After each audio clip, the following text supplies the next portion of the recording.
Welcome to the Enchanted Earth Podcast, where you will hear stories of nature with the power to transform our lives. These sacred stories are begging to be shared now. So listen in as my guest today shares one of their own. Welcome, everybody. Today I have Gemini Brett. He is a world-renowned astrologer, shamanic storyteller, an inspiring educator, best known for reconnecting astrologers with the sacred astronomy of the living sky. Brett is the founder and principal instructor at the School of Earth Astrology and Constellations community. So welcome, Brett. Thank you so much, Maureen. It's good to be here. I would love to hear about Earth Astrology and how you came up with that name. It's very interesting. Yeah, I mean, it has everything to do with the way that I have not only learned astrology, but how I practice astrology. One of the key phrases is that astrology is so much more than some symbolic language alone. Astrology is the poetic breath of nature. And when we re-nature our astrology by reconnecting to the living sky, we will remember the roots of the rules and the proofs of the astrological equations we use. So the general ideas of all these amazing planets in our sky, the Jupiters and Venuses and such, like the one that matters most is the one that you chose, or perhaps the one that chose you. I don't know how it works, but we're talking about the Earth, And so, I mean, I'm not the only one who has this amazing experience that like the more we kind of look up and connect to the heavenly happenings, like the more grounded we are and the more aware we are of the body and the body of the planet that we are gazing from. And in my experience, like when I go out to the heavens, I always connect to the earth first. I always connect to the directions. I have a practice around that. Usually I try to sit on the ground, like just really feel into earth.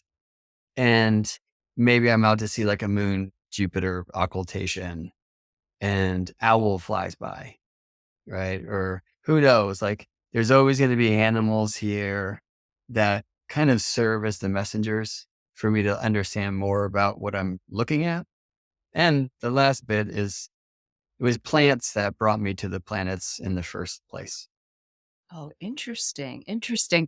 So my own personal kind of foray into astrology was when I was about 11 or 12 years old. I started asking those big questions about, who are we? Who am I? What am I doing here? And astrology just kind of came to the fore to my peripheral view. And I started reading everything. And it's interesting because it was only later that I really, truly discovered the night sky. Was your experience a little different? Yeah, definitely. And I mean, yours is the most common for sure. Like astrology and astronomy have long been divorced. Really, I feel like what we call astrology is actually correspondences, which is the immeasurable side of the heavenly happenings, the quality. And astrology is the rainbow bridge that connects that to the quantity or the measurable side, which would be like astronomy. And we've had this like really strange divorce between astronomy and correspondences. Like most astronomers these days, as we know, are like rationalists who don't believe there's any kind of energetic contribution by the planets or the stars or whatever it may be. And sadly, astrology has just gotten really disconnected from the living sky. Like you'll hear things like the sun is the natural ruler of the fifth house. Well, the sun is in the fifth house on average from like 8 to 10 p.m. So why would the sun want nighttime? Like one of the just kind of the many, many, many examples of glaring evidence of how like disconnected the modern approach to astrology has got from like nature itself. And it's one of the things that really attracts me to old school astrology. But where I started was a very kind of modern astrological system, and much later in the game, I'm super jealous and envious of getting going at 11. That's awesome. I was 37 years old where like certain things led to another, and many friends from a healing circle, like a plant circle, recommended I get a reading with my first teacher. And that was Daniel Jamario, who's at the Turning of the Ages Mystery School. Back then it was the Shamanic Astrology Mystery School. And fortunately for me, like they're very intent on astronomers having a connection to the living sky and spending time outside at night and having like vision quests and sorting out how the sky works.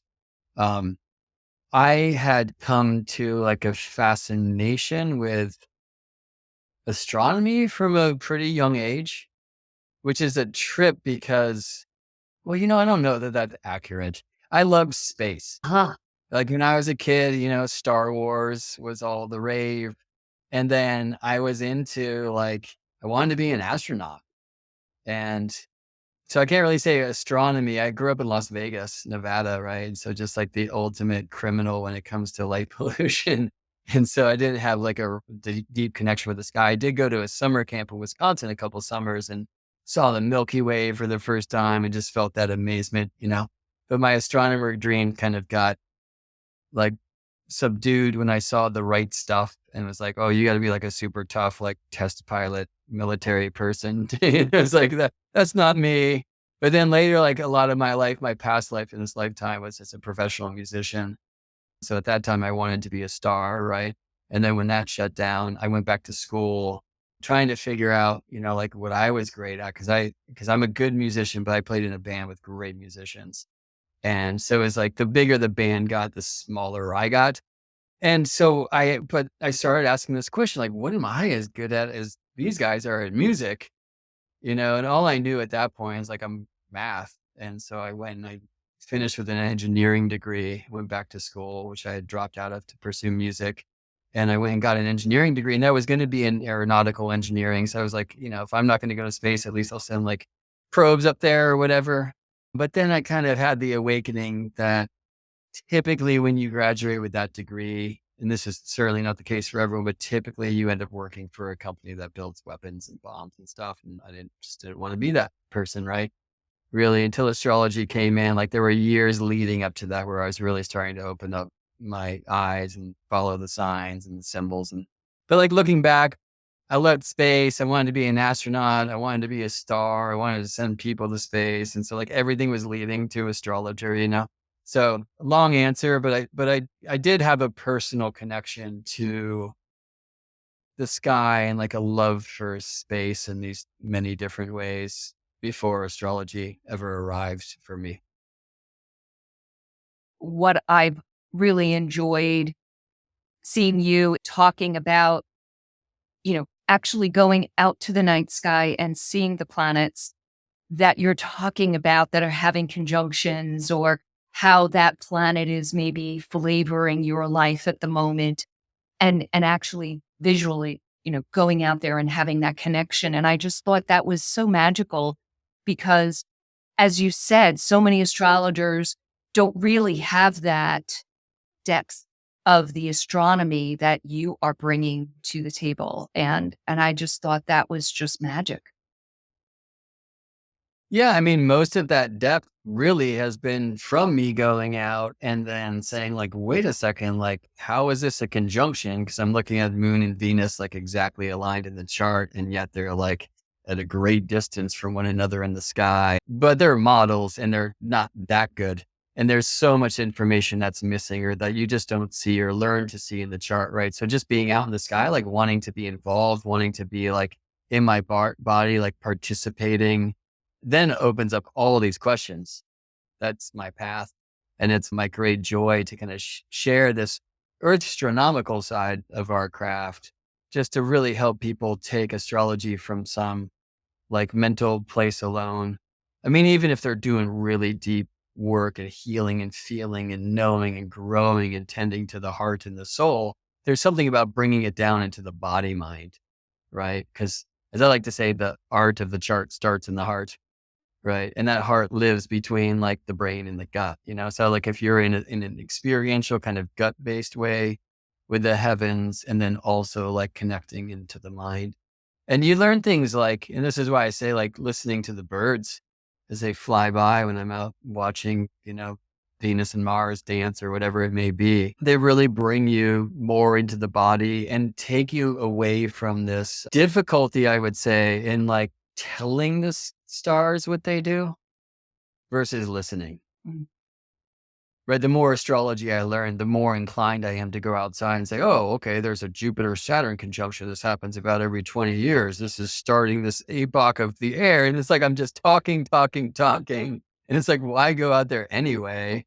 How about go out and just say, oh, Jupiter Saturn, brilliant. I'm Brett, like, nice to see you. Will you teach me? Will you guide me? And then just sit down and just listen, maybe close my eyes. And the strangest things happen. Sometimes, I'll hear a song as if it's playing on a speaker next to me. Sometimes, as I shared before, it's a bird or a squirrel or, crying baby in the distance or who knows, and like that helps me in my own like language hear. Right. But I have to close my mouth and open my ears, which, as you can already tell, is not my forte. What I find is so fascinating because, as I mentioned, when I was 11, 12 years old, that's when I started my astrology studying, and I continue to this day. But this podcast and the book that I'm finishing up, I approached it from an earth-based nature experience. It was talking to people about a connection with a tree or this amazing, awesome sunset. Yes, a little bit about the night sky. I did have a little bit about that, but it was really very much earth-based. And the first interview that I actually had for my book was with Amanda from Astrology Hub, who then brought in an experience with planets. And it really kind of opened me up. And I was like, well, of course, we can have these conversations with Venus and Jupiter and all of these, points in the sky and the Milky Way galaxy. And it just blew my mind how it didn't even occur to me. Well, a sunset, it's like that beautiful kind of ultimate experience of the marriage of heaven and earth. That Libra glyph is actually the setting sun into the horizon. Like this just in, right? I mean, that symbol, all these symbols, they are many things like the Libra glyph, also this image of scales and balance. But once you learn to see that as the setting sun, you don't go back. So I'm sorry to anyone out there. I did that without warning you. All of the glyphs that we use for the signs of the zodiac are actually expressions of tropical astronomy. And yeah, so I mean, I don't know. It's kind of like, for me, astrology isn't just some study of like stars or whatever. Like, we literally measure the planets and the signs from the center of the earth. Like, not even from the surface where we live and breathe and can witness these heavenly happenings, but from the center, which means, like, in geocentric astrology, we are measuring our experience of Earth's experience of the heavens. Oh my See what I'm gosh. saying? Wow. Yeah. And you really, as far as I'm concerned, you kind of can't do Earth without doing the sky, and you can't do the sky without doing Earth. Like, they are just married. Well, absolutely they are. And experiencing the beauty and the awe. But I guess I hadn't really even considered having a conversation with that sky. Yeah. I mean, who taught us that, right? My friend Alala once told me, she was the first one to teach me about plant sits, which is a practice that many herbalists have to grow in their work, right? But, what about planet sits? So, or star sits? And again, like, for me, it's a really difficult thing to like resist the urge to just wave a, so-called smartphone around at the heavens and like identify and classify and like, whoa, that's a cool star. Who are you? And I'll start speaking some word that, has been used for thousands of years, which is great, but how about first just like, cool, like big shiny orange thing, like, I'm Brett. Who are you? Right. And then just open myself up, see if I can have my own experience. Right. So then I'm not just like regurgitating some belief system or some code of religious rules, but actually there. Right. And yeah, I mean, I think the planets are highly conscious spirits that are completely willing to like participate and bond and share information just as plants are, and like amazing trees or the sun or the moon or And yeah, again, watching the sky, it really helps us understand that relationship of heaven and earth. And it helps us kind of see where we are in that mix. I like to say we're each living vows of the marriage of the above and the below. Yeah. So, or astrology. Wow. Yeah. I practice feng shui and learned a lot about Eastern philosophy. And I love the concept of the cosmic Trinity. We have heaven, humanity, and earth. And humanity is kind of able to connect in with the divine or the masculine, and then rooted into the feminine and bringing up the earth energy into us so that we're this magical combination of the two.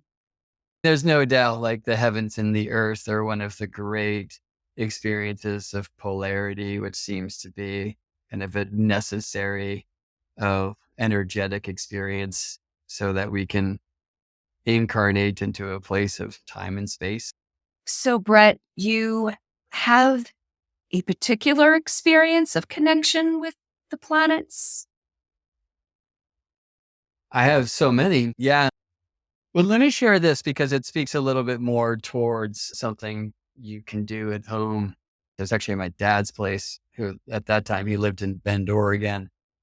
And just this open, moonless night with just beautiful stars. And I'm in like a hot tub and so not cold. And I was just out there for hours and hours and just connecting into the heavens, right? And I see the star and it's like, whoa, who are you?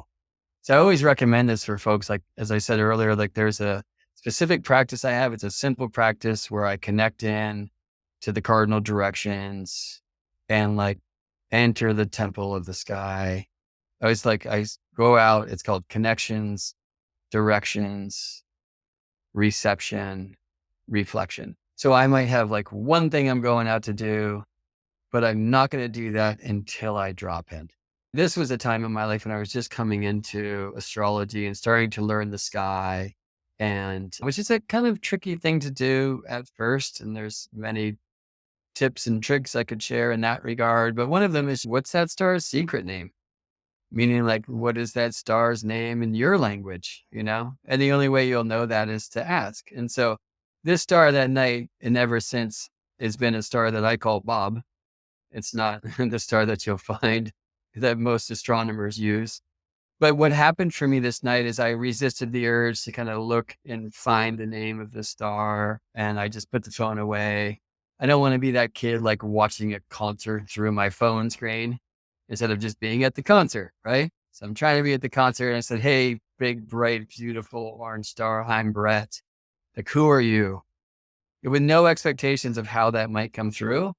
I just opened myself, you know? And this is one time when I really heard a song. It's not been the only time, but the time when it came through loudest, very clearly heard Revolution by Bob Marley.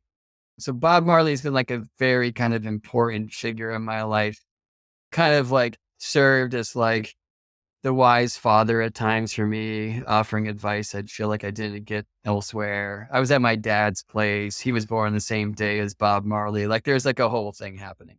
Anyway, this song was so loud.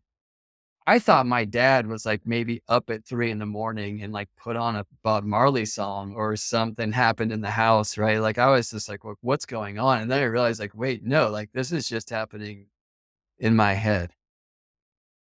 And that star sang this song to me, this song that has really deep personal meaning for me. And it was this song, Revolution. And I've come to learn since, like, that star is actually associated with revolutions. And when that star is like configured to specific planets, especially Mars and Jupiter, kind of surprisingly, then it's often indicative of a revolution starting in a particular place, right? So somehow that star, like in my language, like told me to listen and told me what it's about.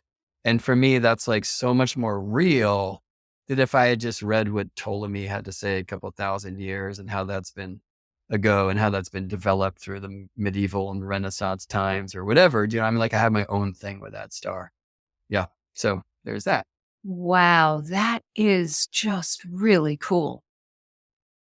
And I hope listeners out there will try to have that connection. you said you had a few tips maybe that you could share? Yeah, so that's a tip. Like, don't talk, just listen. And that goes for trees and birds and things too. My wonderful partner Anna and I were out on a hike some years ago and we saw lynx. I should say she saw a lynx and then showed me, because I feel that's kind of important. You know what I mean? And I'm very tempted to run home to the million power animal books on our weird mystical bookshelf, or go through the different decks and see what lynx means. But it's like, what does it mean to you? What was your experience? Like, what was the message that animal had for you in that moment? Right. And I was sharing about a friend teaching me about plant sits before. My favorite thing about that teaching, this first time she was telling me about that, was not only me saying like, oh, that's what I do with planets, but that she shared about a particular plant who showed her that it does something very different than the books teach us it's supposed to. And fortunately, she had a teacher who was like open enough to say, yeah, well, that's not how we know that plant, but that's how that plant showed itself to you. Like, that's what that plant is for you. And she actually works with that plant, and she's an herbalist, like as she was shown by that plant. And it works for her, clients. And that doesn't mean it's meant to be like that and that alone or for everybody, but that's how it is for her. So it's hard in astrology not to just like take on this like set of rules and do it like math, right? And to like take your personal experience out of it. But yeah, I would say like, if you can listen more than you talk, and if you can just ask and, look them in the eyes, right? Like, it's nice if I look you in the eyes when we're speaking. It's the same thing I would say with Venus. All right. Yeah, there's another story that's probably my first experience, definitely my first remembered, and still my most incredibly strange and powerful experience with the planet. And that happened in the jungles of Peru in December of 2012. And I was at Machu Picchu on the December solstice 2012 date that so many people were hyped up about. That being a significant time in the Mayan calendrical system and possibly like the beginning of the new world and the ending of the current world. And while like I woke up the next day and took a breath just as I had the days before, I was entirely changed. And many, many people I know who decided to devote themselves to a great kind of time space shift aligned to that date also had this experience. Like a month before, I was an engineer trying to figure out what I was really. And a month later, well, 4 months later, I was a practicing astrologer. And my life just completely went through a death and rebirth, right? Anyway, the weeks before I went to Machu Picchu, I was in the jungles of Peru at a healing center, really connecting in with some plant work there. And one of the nights at that center, which was the place where I really was also first starting to look at people's charts with them, all sorts of folks who are very interested in learning more about their heart and their mind and their soul. And I had this new tool to play with great people to play with, and so I was like really in these charts. And I should share one more thing, that before I came to astrology, well, on one level, like the tarot was a gateway drug for me. I just have to share, I'm watching a red-tailed hawk right now, just like stooping outside, hovering, probably trying to get a groundhog. And I don't think it's going to work out for him. But I interrupt myself like this often. But for me, like when I'm doing readings and they're often just on computer, like this meeting that we're having too, like I always want to pay attention to what's happening out the window. And it might be a hawk just like that. It might be deer walking by. Like that's a message that's being shown to me for the client that I'm honored to have the opportunity to sit with. Right. Okay. So I've been in that mindset for a while. And the thing I was going to share is like, besides like the tarot, which had come in for me a couple of years before, I was really studying things like the Mayan calendar systems. So I had been reading a bunch about precession of the equinoxes, turning of the ages. And that really set me up to have this experience in Peru, which is with Jupiter in the middle of the night. So I'm out just looking at the stars and I'm amazed and I see Jupiter. And I was wondering how I knew it was Jupiter, but I knew it was Jupiter because I really hadn't been like working with the sky actively so much at this time. This is after I'd received my first reading, but before I started any formal study. And I knew that Jupiter was in Gemini at the time. I didn't know this day he was like exactly on my rising sign degree, my ascendant degree, but he was. But I knew he was in Gemini, and I had recently learned that Gemini was important for me. Before I read Daniel's book, like all I knew about myself was that I was quote unquote a Scorpio. Right. And so I'm seeing Jupiter here in Gemini, and Jupiter's aligning to, these parts of my chart and my personages that I just learned about. And so I'm like, excited about that. And then I saw that this Gemini Jupiter was in the horns of the celestial bull. It's like, wait a second, why isn't that Taurus Jupiter if Jupiter is with the bull? And then it was like, oh, right. That's this whole precession of the equinoxes thing that I keep reading about. And then I just hear, sit down, boy. And it was Jupiter. And so I sat down. And then I received like a 4-hour download and just in English. And it was wild. And I had to, in that moment, like either choose the truth that a planet was speaking to me in the language I used to communicate, or that I was having just an absolute psychotic break. And the former route seemed to be a little healthier. So that's what I chose. Like, I'm having a conversation with Jupiter. In that case, I wasn't speaking at all. It was just listening. And it started with sit down, boy. And it ended with now go spread the word. And I'm about to cry. But like, I know that was the moment when I was like reactivated as a star keeper, as an astrologer. And I say reactivated, like I haven't, like many amazing people I know have like past life experiences or something like that. I just don't know. I don't know how that works, but I've since heard that like the star student before they die will put their knowledge in the heavens. And then when they reincarnate, take it back at a younger and younger age every time. And that experience is the closest I've come to feeling that if that's true, then, this has been my route because it all just came in for me.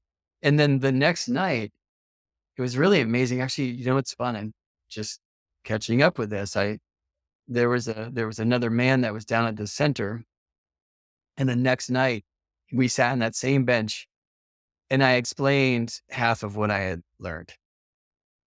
And I did so eloquently and articulately in a way that this person who wasn't a star student could receive a good amount of it.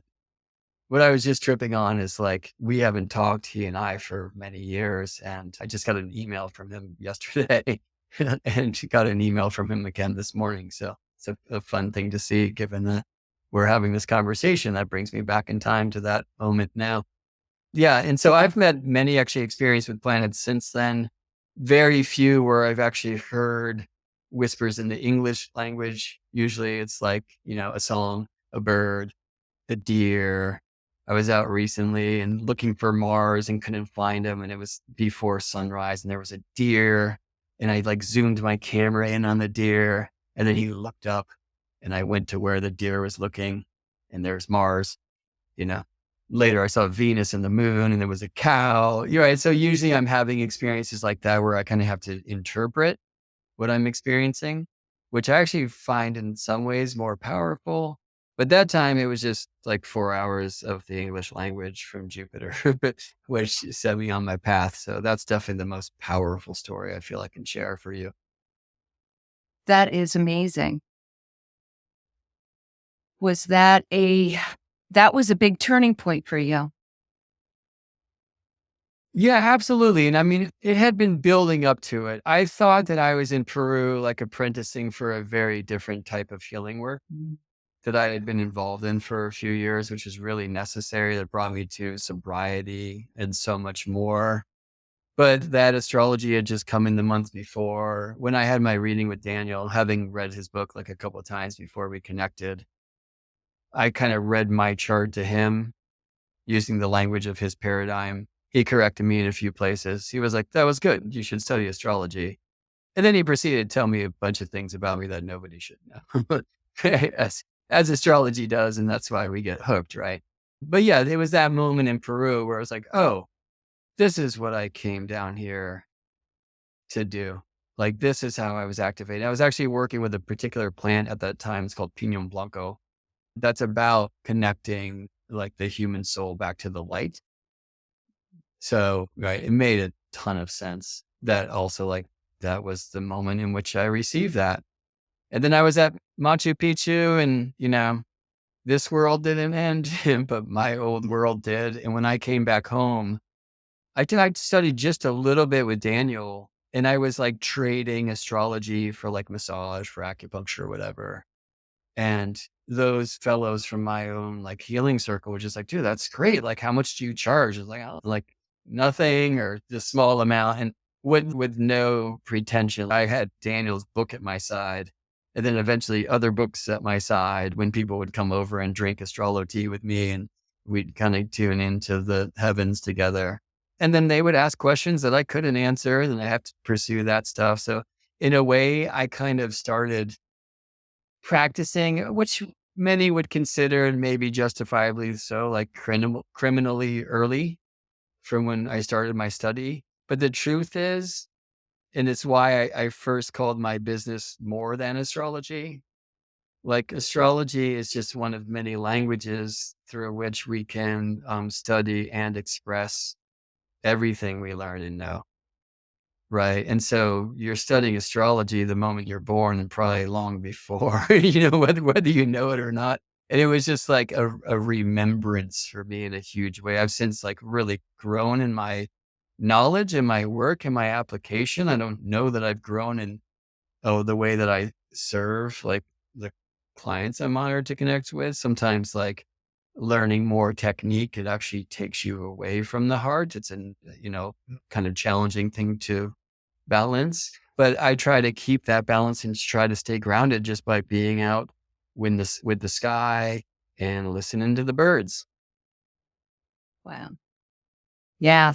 I I do feel that so many astrologers nowadays are really just remembering from past lives. I mean, the fact that you came up to speed so quickly in your studies and your work, it's a testament to you weren't learning from scratch. You had it all. You just had to remember. Where someone like me, I was interested back then and I'm still, I'm not an astrologer, but it is I'm an enthusiast, shall I say. So astrology probably wasn't a life path for me in the past, but certainly working with metaphor and symbolism and connection to nature always has been. Yeah. Are there any last words you would like to leave? Yeah, remember like how much you have to do with it. So there's this thing that astrologers often say is as above, so below. And it's a practice that goes way back. But those words are also sourced in one of the great ancient scriptures that's known as the Emerald Tablet of Hermes. And it's a very mystical, alchemical text of like 14 rubrics. And importantly, the first rubric, it doesn't just say as above, so below. It says, "'Tis true without lying, certain and most true. That which is below is like that which is above, and that which is above is like that which is below, to do the miracles of one only thing." Now, for me, the most important bit there is the one only thing. But really importantly, like, it doesn't just say as above, so below. It says as below, so above, which, as far as I'm concerned, implies that we are not just audience members of the Celestial Symphony. We have instruments in our hands and we are encouraged to jam. And when you come to the temple of spirit, spirit comes to you. It's a relationship, right? It's not just going to listen, right? But if we can start in that kind of reverent or respectful way, then I'll suggest that the planets also really care what you have to say. And forming that like bond and that connection, like whether you're interested in studying astrology or not, like it's a way where you can start learning how to express these great mysteries in your own language or in the shared language.